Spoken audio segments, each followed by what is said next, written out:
சுற்றி சூழல் விழிப்புணர்வு செய்திகள்.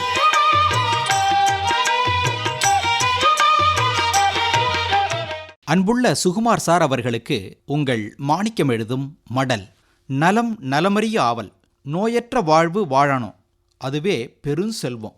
உடல் மற்றும் உள ரீதியா நலமா வாழணும். இருக்கிற வரைக்கும் நலமா நோய் நொடி இல்லாமல் இருக்கணும். நலமா வாழ்வதன் மூலமே ஒருவரின் வாழ்வு சிறக்க முடியும். அவ்வாறான நல வாழ்வுக்கு வழி அமைப்பதே சுகாதாரம். சுத்தம் சோறு போடும்பாங்க.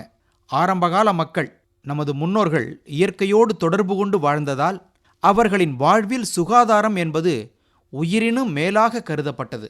எங்கேயாவது வெளியே போயிட்டு வந்தா வீட்டுக்குள்ளே நுழையிறதுக்கு முன்னால கை கால்களை சுத்தமாக கழுவிட்டு பிறகுதான் வீட்டுக்குள்ளே நுழைவாங்க. பலரது வீடுகளில் மஞ்சள் கலந்த தண்ணீர் கை கால்களை சுத்தப்படுத்த பிரதானமாக வச்சுருப்பாங்க. மஞ்சள் ஒரு கிருமி நாசினி, உங்களுக்கு தெரியும். சுகுமார் சார், இந்த நவீன காலகட்டத்தில் அதையெல்லாம் மறந்துட்டோம். எல்லாம் அவசரமாயிடுச்சு. மனிதன் சாப்பிட்றதுக்கு கூட நேரம் இல்லைங்கிறான். இப்படியெல்லாம் சம்பாதிச்சு என்னத்தை சேர்த்து வைக்கிறது? எங்கே சேர்த்து வைக்கிறது? யாருக்காக?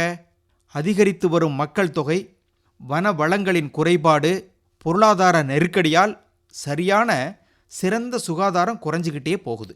இதற்கு முக்கிய காரணம் மனிதனின் செயல்பாடு தான். அதாவது செயற்கைக்கு அடிபணிந்ததே.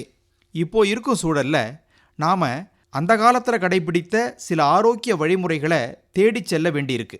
ஆரோக்கியமான வழிமுறைகள்னா சுத்தமாக இருக்கணும். அதற்கு கை கால்கள், குறிப்பாக கைகளை கழுவணும். கைகளை சுத்தப்படுத்தாததுனால ஒவ்வொரு வருடமும் 5 வயதுக்கு கீழுள்ள சுமார் 20 லட்சம் குழந்தைகள் பல்வேறு நோய்களால் இறந்து போகிறதா ஓர் ஆய்வு தெரிவிக்குது.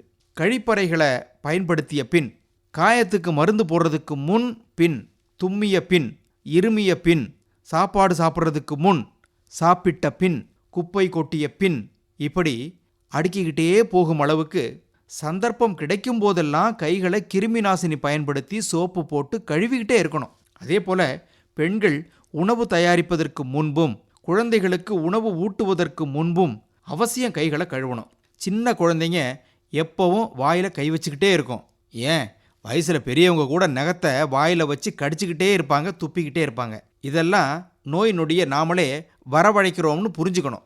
சுகுமார் சார், 15 வயது வரை உள்ள குழந்தைகள், 60 வயதுக்கு மேற்பட்ட வயதுடைய பெரியவர்களை கவனமாக பார்த்துக்கணும். முதல்ல வீடுகளை சுத்தபத்தமாக வச்சுக்கணும்.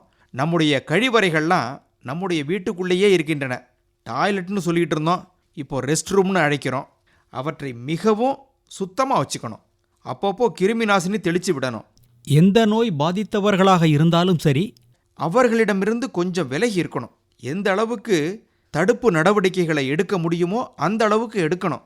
வருமுன் காப்போம், வந்தபின் மீள்வதென்பது சிரமமான காரியம்தான். இப்படிக்கு மடல் மாணிக்கம்.